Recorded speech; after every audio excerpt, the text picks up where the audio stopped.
In the past week, my goal was to turn this relatively ugly forest from my game into something more pleasant to look at. This is actually more tricky than it might seem, because if the presentation is only a little bit off, then the illusion you're trying to build can completely crumble.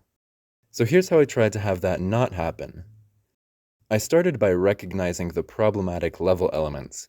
Mainly, the background doesn't feel like a forest, the grass seems a bit flat, you can see certain details repeat in the tile set, and in general there aren't many interesting details in the scenery. So far, so good. I always work on the easiest tasks first, so I began with the problems concerning the tile set. To improve the grass, I made it larger and changed the arrangement of the pixels to look bushier. The texture of an object can often be felt by the way it transitions from light to shadow, so I definitely use that to my advantage here. I also slightly changed the colors to be more vibrant. Moving on to the rocks beneath the grass, the main problem was this space, which stands out a lot when tiled, so I simply filled it in and slightly changed the colors for good measure. I also rearranged the tiles and added new tiles. Some of the newer ones are simply different versions of older tiles, which allow for more flexibility in the level design. Others are completely original, like these log tiles. Only a short way in, and I'm already finished with, 2.5 of the elements? Like I said though, I start with the easier problems first, mainly so that I don't get distracted when spending more time on the difficult problems. Next, I was going to rework the background, and this task needed to be undertaken in many parts. I wanted the background to have trees closer to the front that make use of parallax scrolling, which is done by moving the background at a speed different from the camera to give it a sense of depth. But now that the background is moving differently from the camera, you need to make sure that the artwork never gets cut off. This is simple enough to do horizontally, just loop the background and make sure the artwork is seamless. This method doesn't work well vertically, specifically because I'm trying to make a forest, where you can't really stack trees on top of each other and make it look natural. The only reasonable solution is to make the artwork big enough in the first place so that without looping, it still never gets cut off. But now that introduces the problem of determining how tall to make the artwork, and to do that, I need to know how tall the level itself is, which means I actually have to design the level. So that problem really escalated. I didn't really feel like designing the whole level now, so instead I just designed the first portion, which gives me a good idea of how tall to make the level, and also gives me the opportunity to get those beginner sections out of the way, where the game is trying to teach you how to do basic things like jumping and attacking.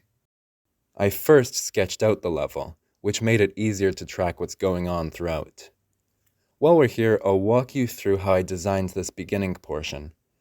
You start in a flat area with no hazards, so to progress you must learn how to walk.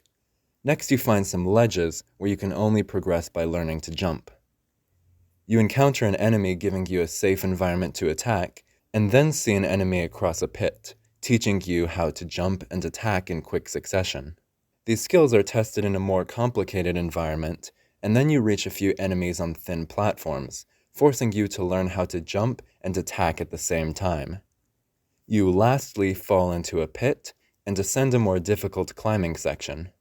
Now, within a minute or so of gameplay, you've learned all the basic knowledge needed to play this game. What I learned from designing this section is that 4 screens seems to be a good height for the level, so the background needs to account for that. The background moves slower than the foreground though, so the exact height will be something less than 4 screens. Somewhat arbitrarily, I decided the background art would be 2 screens, half the height of the level, meaning that the background's position maps to 2/3 of the camera. Why 2/3?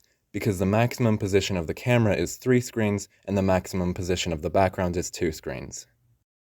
The trees only make up half of the actual image, so as you get higher, as in altitude, you can begin to see the sky above the trees, which I think looks quite nice.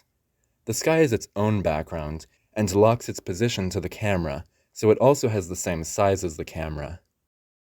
At this point, I was very happy with how the game was starting to look, but I wanted to add just a bit more detail to finish off the environment. I mainly added a few sprites around the level, which include this sign at the beginning, a couple of large rocks, and this tree surrounded by apples.